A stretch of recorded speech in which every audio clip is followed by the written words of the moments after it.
Hi, everybody, and welcome to another episode of Landscape Marketing Secrets. Today, we are going to be talking about the secret to getting more work. And the reason I'm doing this is because not that we're slow, my pond company, but we definitely haven't been getting the big leads that we have in the past. And then talking to a lot of my clients and friends, they're having the same issues. So, sorry, I'm trying to figure out lighting and everything now too, because I'm going to be on YouTube if I'm not already. So, what do you do about that? How do you handle it? And I think part of what happened is everyone got really spoiled during COVID.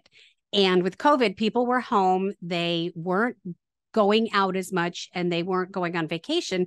So they spent money on their house. And now kind of the world has luckily opened back up. And so people are going on vacation more. They're doing more things.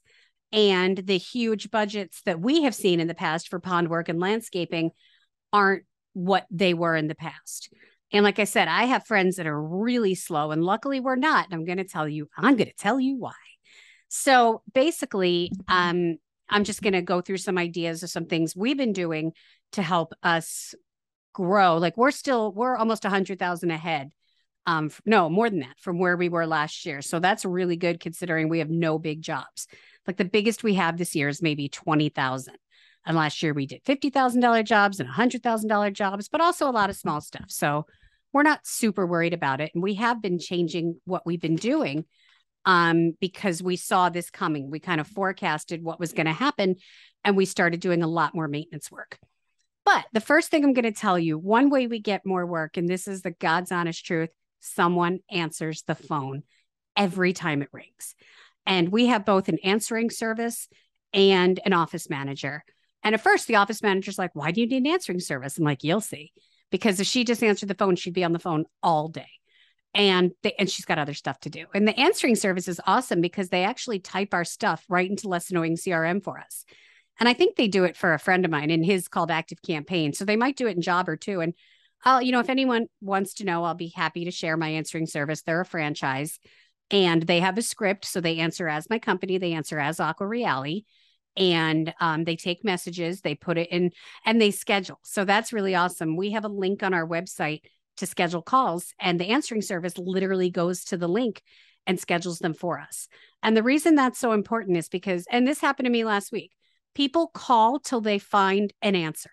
So I was looking for a wallpaper guy, and I reached out to 3 people, and one guy responded to me within 15 minutes. Guess who I hired? And the other guy responded a couple hours later, and I didn't even respond back because I had found someone. And yeah, it's frustrating. And I know the argument, you guys are all in the field and you're busy. And I get that. But that's why an answering service, and not pink collars, they're crazy expensive. My answering service costs, like during the busiest month, maybe $500. And in the winter, like maybe $200. So it is beyond worth it. For us, that's one pond cleaning. And so that's really, really, really important because we're certified aquascape contractors. And now it's gotten a bit crazy. And they send you leads, and the leads now go to 11 people, 11 companies. So we usually get in there first because Sandy's on top of it and responds right away. So they're not even, they're maintenance anyway, but we'll take it. So the other thing is things that you might, I don't want to say considered beneath you, but something that may not be in your wheelhouse, consider taking this year.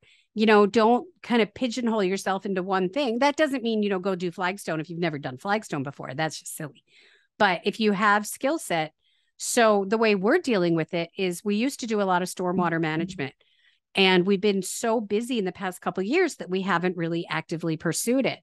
And there was one guy we worked for, and I know stormwater management doesn't work all over the country, but on the East Coast, it's very popular because we have an overgrowth problem and too many people in too small an area continue building on top of each other, and that creates stormwater issues. But we actually work with a pool company. And the pool company refers all their stormwater. So they stopped for a year or two because we couldn't handle it and we didn't have staff last year. So we just reached out to them just last night and said, hey, we have a full staff again. We have the time. We'd love to work with you again. He already told us he's got 2 jobs that we can bid on. So, that's how quick it was. And what's really cool about stormwater and some other stuff is people need to do it. If you want a pool, you have to get the stormwater issues dealt with. So that really, really helps because it's a sell, it's more, and that's great. Anytime something more is more of a need than a luxury, people are going to end up hiring you more. So we like that idea a lot. So again, we're really filling up on small work this year, and it's possible, and it's probably more profitable. It just means like more legwork for us and more steps and more sales, but we're not worried about it. That doesn't mean we can't do it. Like I said, if you guys don't do stormwater, find another way to diversify. What else are your skill set? And you may say, well, nothing, I'm a landscaper, but do you do flagstone? Do you do retaining walls? Do you do steps? Can you do driveways? Really think kind of, and I'm not telling you to go into siding, but stay within your industry. But there may be things to do that you might not have had to do in the past. The other thing, we got very, very, very lucky. One of our employees this year who found us, which is awesome. He has a license, sounds like a Bond movie, license to spray, but he has a license for algicides in natural lakes and water. And that's really awesome because where we live in Pennsylvania, you need to be licensed to do that. And he actually went to college for it. He's a biologist from Penn State. So like I said, we're really lucky to have him. And so he's able to do spraying for us. And so we don't have any spraying work yet, but we're going to get it. And I'll tell you what we're doing. So again, so to us, this became another way to diversify. So talk to your employees. You don't know what skills they have. You never know. So, I mean, we knew he had a spraying license, but so we're doing a couple things. The first one is and then it was funny. Our employee today is like, you guys should reach out to landscape companies. Like, dude, we reached out to like 75 this winter. And guess how many we heard from? 1. Guess how many we needed? 1. 2 would have been better. But this company they keep calling us. And now there's a huge university here and they just got the contract. No, I'm sorry, not a university, a huge pharmaceutical company.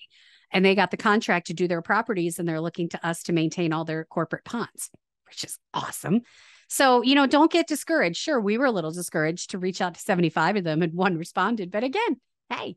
So, and they just asked us to do them a favor and open the owner's ponds because the guy they referred and used before retired. Even better. So, that came just through plain old networking. And I did a podcast just recently on networking, and listen to it if you haven't, because it'll give you lots of good ideas and things to do and people to reach out to. But, so I was saying, so we ended up redoing part of our website and adding more Google AdWords. So it seems like that it doesn't make sense, but it does. If you aren't getting as much money, you have to spend more marketing money, unfortunately.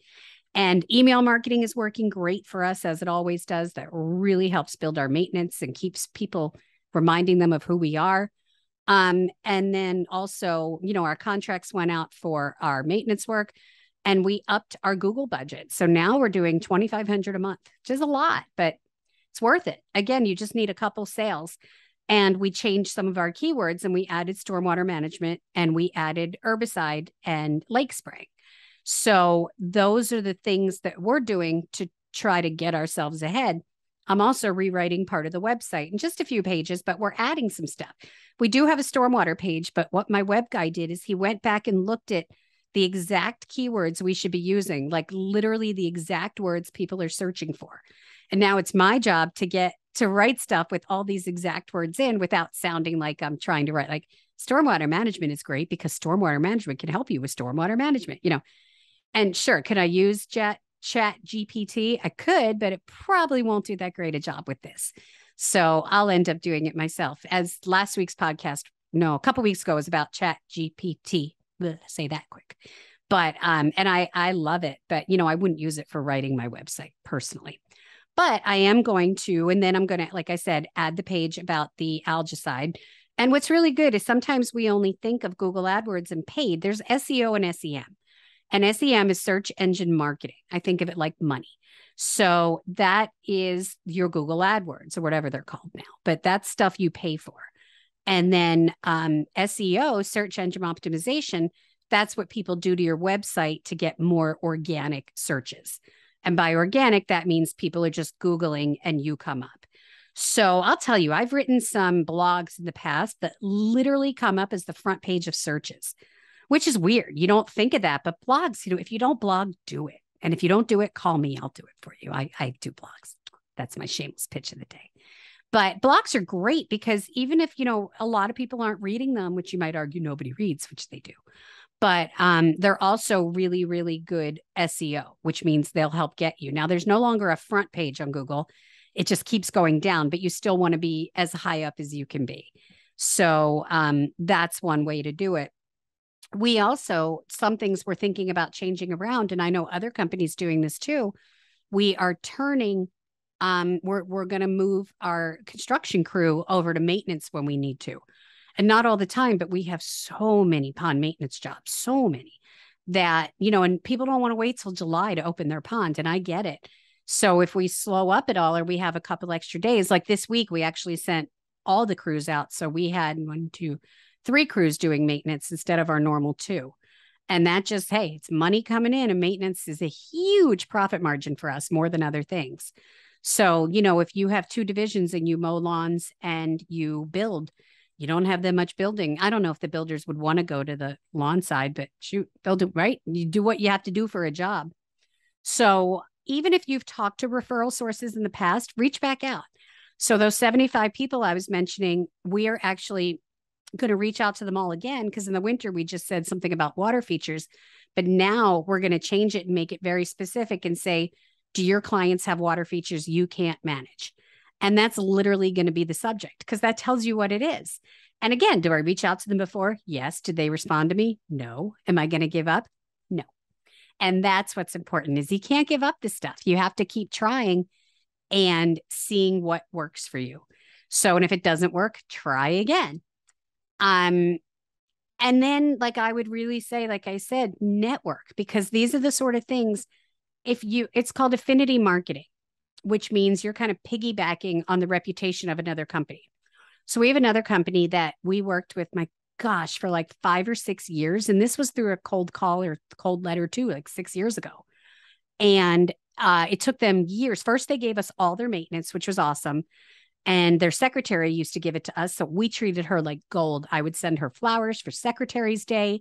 I'd send her platters of cookies because she was the one referring us. So, make sure you take care of the people that are helping you out. Even some of the companies we work with, if we know a special designer, a landscape designer referred us, we send them like a $250 gift card when the job goes through. So not just the owner of the company, that's important, but take care of whoever's referring you, even if it's the secretary.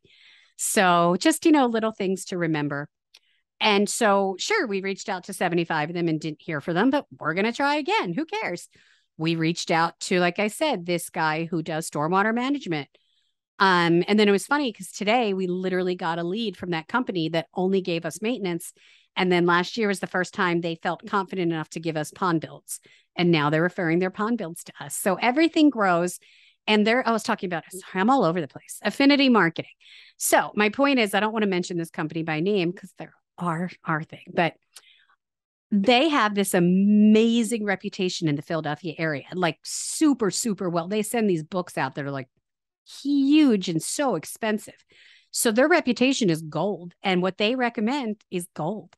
And if they recommend us, we know it's a good lead. And so that's called affinity marketing. We are trading, or we're using their good reputation to get us work. Now, this goes 2 ways, because if we mess it up, they will never use us again. So just like this guy whose dad's company, he's the owner, wants his pond cleaned, we're going to stop what we're doing and clean his pond, because those are the sort of things that kind of pay off in the end. And the more we can be associated with this group, the better. So that's really, I want you guys to know, if you are slow, you're not the only ones.